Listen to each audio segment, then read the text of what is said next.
Noniin, tervetuloa taas Bugin iltapalakorneriin. Tänään sunnuntai-illan ratoksi tehdään semmonen, kato räkää vähän enää, mutta ei se haittaa. Tehdään semmonen pikapasta kaikista jämistä, mitä on niin sanotusti jäänyt viikonlopun yli.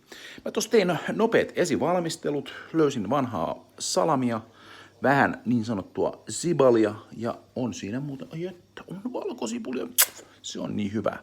Ei, se on hyvin yksinkertaista. Pannulle, vähän öljyä, vedetään romut paistumaan.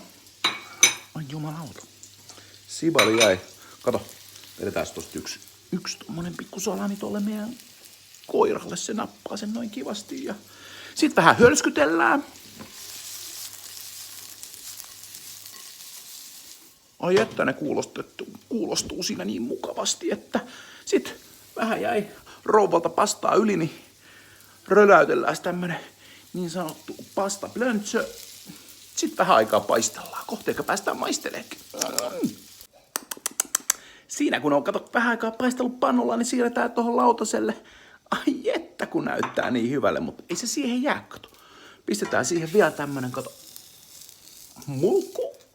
Avot. Siitä tulee niin nätin näköinen ja sitten vielä, kato, koristellaan se pinta tosta noin vähän.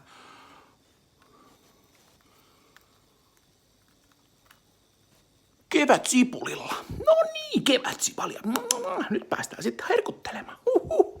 No niin, näin ensi kertaa.